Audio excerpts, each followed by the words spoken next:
Friends, good morning. Welcome back my YouTube channel. ಎಲ್ಲರೂ ಹೇಗಿದ್ದೀರಾ? ಚೆನ್ನಾಗಿದ್ದೀರಾ ಅಂತ ಭಾವಿಸ್ತಾ ನಾನು ಕೂಡ ತುಂಬಾ ಚೆನ್ನಾಗಿದ್ದೀನಿ ಅಂತ ಹೇಳೋಕ್ಕಾಗ್ತಾ ಇಲ್ಲ. ಯಾಕೋ ಡೆಲಿವರಿ ಪೇಯ್ನ್ ಥರ ಬಂದಿತ್ತು. ಹಾಗಿರೋದ್ರಿಂದ ಹಾಸ್ಪಿಟಲ್ಗೆ ಹೋಗಿದ್ವು ಅಪ್ಪು ನಾನು. ಹಾಸ್ಪಿಟಲ್ಗೆ ಹೋಗಿದ್ದು ಇವಾಗಷ್ಟೇ ಬಂದಿರೋದು. ಮಧ್ಯಾಹ್ನ 2:30 ಆಗಿದೆ. ಇವಾಗ ಮಗು ತಿರ್ಕೊಳ್ಳಿಕ್ಕೆ ಪೇಯ್ನ್ ಬಂದಿದೆ ಅಂತ ಹೇಳಿದ್ರು ಅವರು. ಹಾಗಾಗಿ ಬೆಳಗ್ಗೆಯಿಂದ ವ್ಲಾಗ್ನು ಕೂಡ ಮಾಡೋಕ್ಕಾಗಿದ್ದೇ ಇಲ್ಲ. ಇವಾಗ ವ್ಲಾಗ್ ಮಾಡ್ತಾ ಇರೋದು. Hi friends, good morning. Welcome back my YouTube channel. ಎಲ್ಲರೂ ಹೇಗಿದ್ದೀರಾ? ನಿನ್ನೆ ಮೊನ್ನೆಯಿಂದ ಹೊಟ್ಟೆ ನೋವು ಪೇಯ್ನ್ಗೆ ನನ್ನ ಪೊಸಿಷನ್ ಹಿಂಗಾಗಿದೆ. ಫೇಸ್ ಎಲ್ಲ ಈ ರೀತಿ ಅಳಿಸ್ಕೊಂಡು ಬಿಟ್ಟಿದೆ ಅಂತಲೇ ಹೇಳ್ಬೋದು. ಇವತ್ತು ಸ್ವಲ್ಪ ಎದ್ದಿದ್ದೀನಿ. 8 ಗಂಟೆ ಆಗಿದೆ ಫ್ರೆಂಡ್ಸ್. ಟೈಮು 7:15. 8 ಗಂಟೆ ಆಗಿಲ್ಲ. ಯಾವ ಥರ ಫಾಗಿದೆ ನೋಡಿ ಮನೆ. ಅಪ್ಪ, ಈ ಥರ ಫಾಗಿದೆ. ಓಹೋ ದೇವ್ರೇ, ಇಲ್ಲಿ ನೋಡಿ, ಏನು ಕಾಣಿಸಲ್ಲ, ಆ ಥರ ಫಾಗಿದೆ. ಶಿವ, ಇಂಥ ಫಾಗಲ್ಲಿ ಇಲ್ಲಿ ಜೋಡಿಸ್ಕೊತಾವ್ರಿ. ಶಿವ, ಎಷ್ಟೊಂದು ಫಾಗಿದೆ ನೋಡಿ.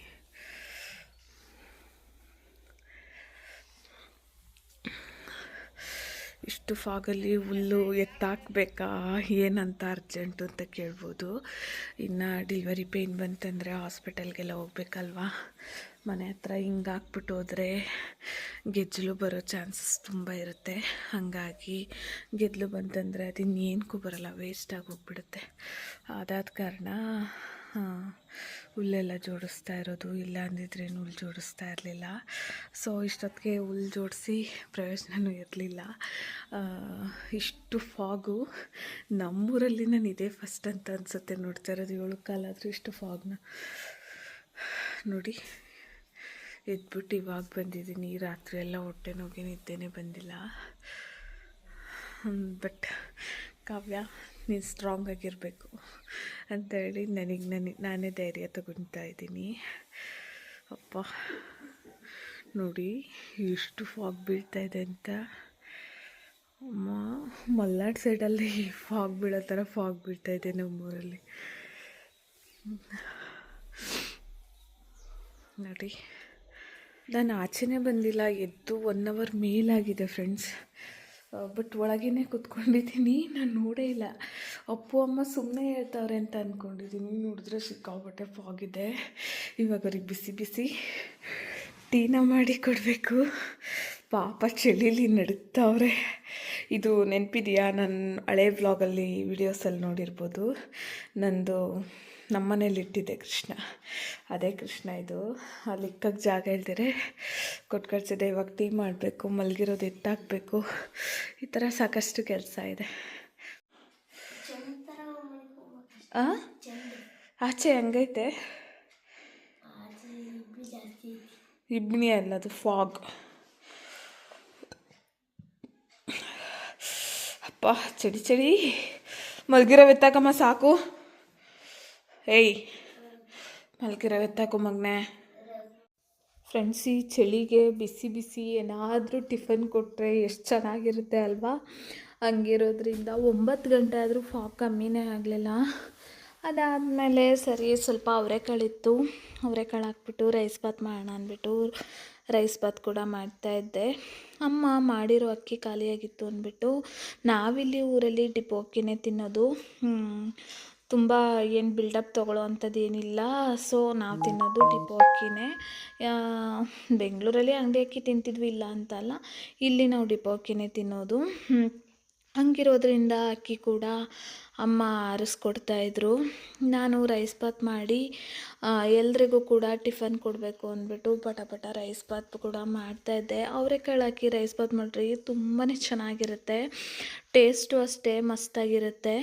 ಇನ್ನು ಪಾಪ ಸ್ಕೂಲ್ ಕೂಡ ಹೋಗ್ಬೇಕಲ್ವ. 9:30 ಆದ್ರೂ ಕೂಡ ಫಾಗ್ ಕಮ್ಮಿ ಆಗಿರಲಿಲ್ಲ. ಅವನು ಕೂಡ ರೆಡಿ ಆದ. ಬಿಸಿ ಬಿಸಿ ಸ್ವಲ್ಪ ತಿನ್ನಿಸಿ ಕಳ್ಸೋಣ ಅಂದ್ಬಿಟ್ಟು ಟೊಮೊಟೊ ಬಾತನ್ನ ಮಾಡ್ತಾಯಿದ್ದೆ. ಅಪ್ಪು ಕೂಡ ಟೊಮೊಟೊ ಬಾತನ್ನ ಹಾಕ್ಕೊಟ್ಟೆ. ಅಪ್ಪು ಸ್ವಲ್ಪ ಗೂಟಗಳನ್ನ ರೆಡಿ ಮಾಡಿಸ್ಕೊಬರ್ಲಿಕ್ಕೆ ಹೋಗಿದ್ರು. ಮನೆಯಲ್ಲಿ ಮನೆ ಕಟ್ಬೇಕಾದ್ರೆ ಉಳಿದಿರೋದು ಕಬ್ಬಣ ಇತ್ತು. ಆ ಕಬ್ಬಣದಿಂದ ಗೂಟ ರೆಡಿ ಮಾಡಿಸಿದ್ರು. ಏನಕ್ಕೆ ಅಂದರೆ ಹಸುಗಳು ಕಟ್ಟಲಿಕ್ಕೆ ಗೂಟ ಬೇಕಿತ್ತು. ಹಾಗಾಗಿ ಮರದಲ್ಲಿ ಸವರ್ಬಿಟ್ಟು ಗೂಟ ಉಯ್ಕೋಬೋದಾಗಿತ್ತು.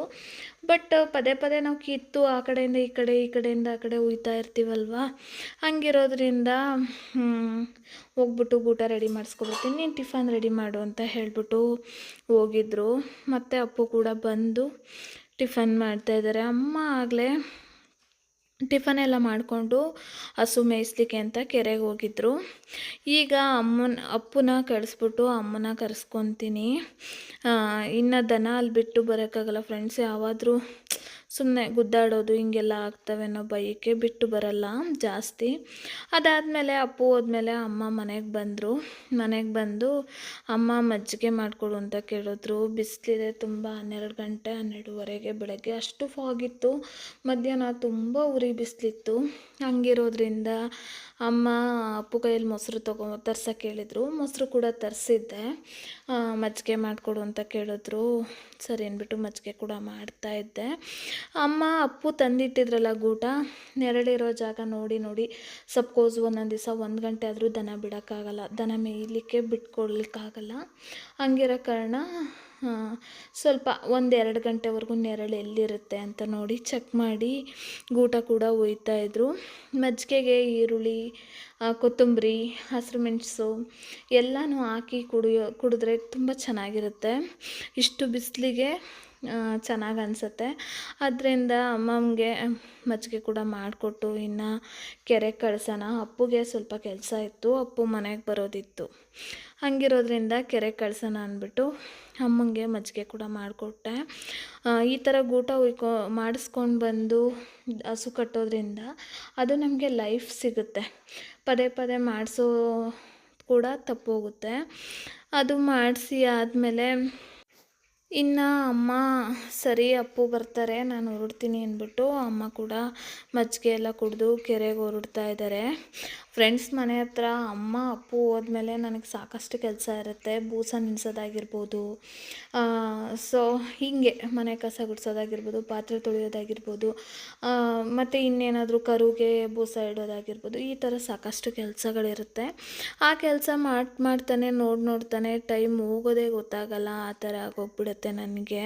ಇನ್ನು ಮನೆ ಹತ್ರ ಬಾಗ್ಲಾಕೊಂಡು ಮಧ್ಯಾಹ್ನ 1 ಅವರ್ ರೆಸ್ಟ್ ಕೂಡ ಮಾಡೋಕ್ಕಾಗಲ್ಲ. ಯಾಕೆ ಅಂದರೆ ಊರಲ್ಲಿ ಬಸವ ಇರುತ್ತೆ ಅಲ್ವಾ, ಬಸವ ಬಂದುಬಿಡುತ್ತೆ, ಹುಲ್ ಮೆದೆಯಲ್ಲಿ ಹುಲ್ ತಿನ್ನುತ್ತೆ ಅನ್ನೋದೊಂದೇ ಒಂದು ಕಾರಣಕ್ಕೆ ಬಾಗ್ಲಾಕೊಂಡು ಮಲ್ಗೋಕೆ ಕೂಡ ಆಗಲ್ಲ ಮಧ್ಯಾಹ್ನ ಹೊತ್ತು. ಇನ್ನು ಚಾರ್ವಿ ಇರ್ತಾಳೆ, ಬಾಗ್ಲಾಕೊಂಡ್ರೆ ಓ ಅಂತ ಕೂಗ್ತಾ ಇರ್ತಾಳೆ. ಹಂಗಿರೋದ್ರಿಂದ ಮಧ್ಯಾಹ್ನ ಹೊತ್ತು ಕೂಡ ನನಗೆ ರೆಸ್ಟ್ ಸಿಗಲ್ಲ.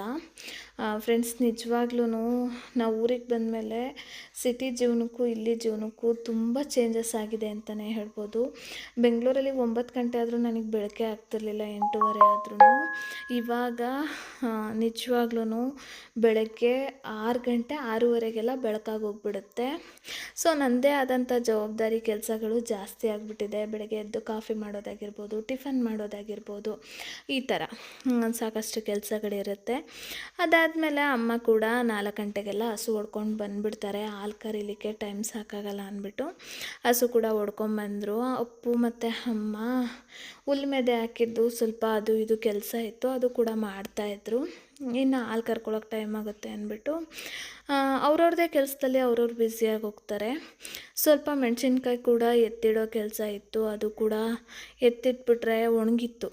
ನಮ್ಮ ಮನೆಗೆ ಈ ವರ್ಷಗಾಲಕ್ಕೆ ಆಗೋಷ್ಟು ಮೆಣಸಿನ್ಕಾಯಿ ಮನೆಯಲ್ಲೇ ಬೆಳ್ಕೊಂಡಿದ್ದೀವಿ.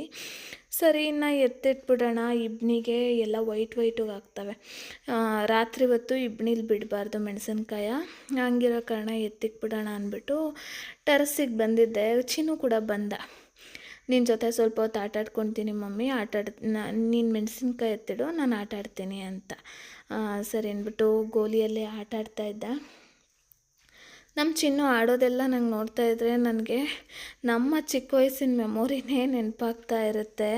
ನಿಜವಾಗ್ಲೂ ನಾವು ಹಿಂಗೆ ಏನೋ ಒಂದು ಕಡ್ಡಿ ಸಿಕ್ಕಿದ್ರು ಅದರಲ್ಲೇ ಏನೋ ಒಂದು ಆಟ ಆಡ್ತಿದ್ವು.